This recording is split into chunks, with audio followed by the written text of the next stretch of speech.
AEW Revolution. It's Sting's last match. And honestly, at a time when AEW's probably struggled attendance-wise, this is a sold-out show. And I don't think there's any kidding ourselves.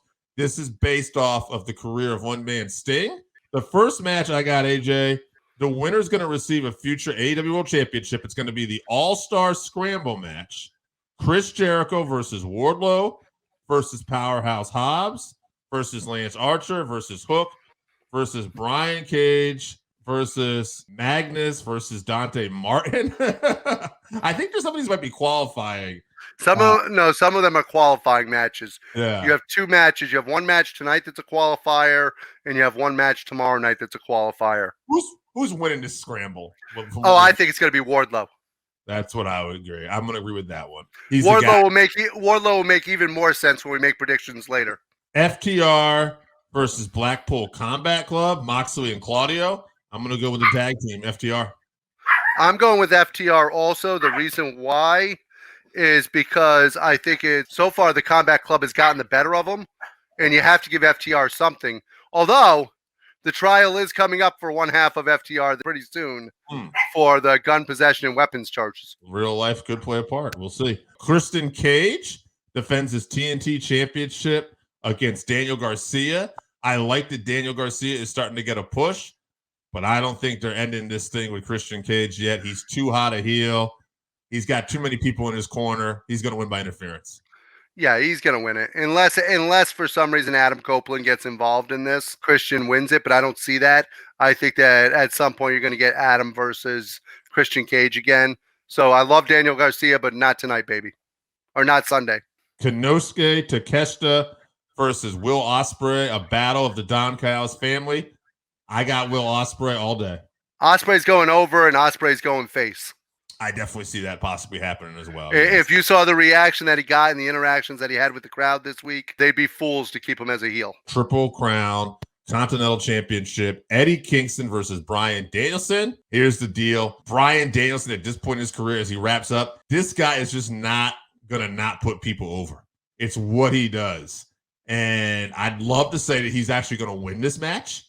I think he deserves to win this championship and have a championship in AEW before he goes out. He's one of the best wrestlers of all time, but I just don't think he'll do it. I don't think they'll let him do it. I don't think he'll do it. So my guess is Eddie Kingston. I think Eddie Kingston's going over too. The only way that I can see Bryan going over is if they're going to do the match again, and in that one he puts over Eddie. But so far he's gotten the better of Eddie at every turn. So I just don't see it happening. I see Eddie going over and getting that handshake and getting the respect that he deserves. Might be a show we don't disagree on. Timeless Toni Storm versus Deonna Purrazzo. I got to go with Timeless. I just don't feel like Purrazzo is making that kind of an impact yet. No pun intended. Unfortunately, we're going to agree again. I think Timeless Toni Storm is going to go over. I think they're setting up for her versus Thunder Rosa next. And I think that's just got to be the way it is. I do think we might disagree on possibly one of these next three. I will tell you, I do love Deonna Purrazzo. However, I do have to give her some critique here. I don't know if it's who she's been matched up with and they're not used to wrestling that style, but I feel like her in-ring work has been a little bit slow compared to some of the AEW action, and I don't think that it's keeping up to the level that it's usually at so far, in my opinion. Samoa Joe defends the AEW World Championship against Hangman Page, Swerve, Strickland. I love Hangman. I love Swerve. They're not winning this title off of Joe yet and not in a three-way. Samoa Joe all day. I disagree. Oh, that's the one. I didn't think we considered this one. I think Swerve's going over. I think it's he got left laying, but in this one, I think he's going over, and I think it's going to lead up to Wardlow versus Swerve. See how it goes. This is the one I thought we might disagree on. Orange Cassidy versus Roderick Strong, AEW International Championship. I'm going with Roderick Strong.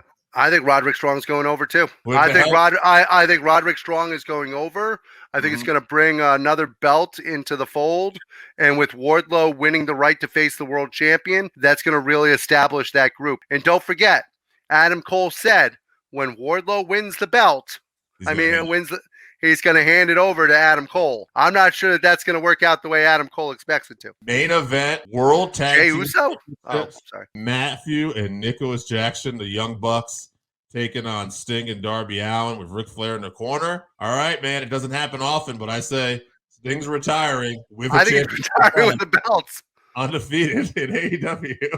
I think he's retiring. I think they're retiring with the belts also. How often does something like that ever happen where? Well, here's the thing. I think that undefeated wins the titles and leaves. Well, here's where the heel move's going to come in. I think that they retire with Sting having the belts. The Bucks come out on the next Dynamite and say, hey, you don't have a partner anymore. You had those belts as a tag team. We're taking those belts because as EVPs, we have to make sure that they're on a tag team. So I think the Bucks are going to end up with the belts, but not until Dynamite. Right. I could see that. Sting, we both agree. We're thinking he's retiring with the titles. A hell of a run in AEW.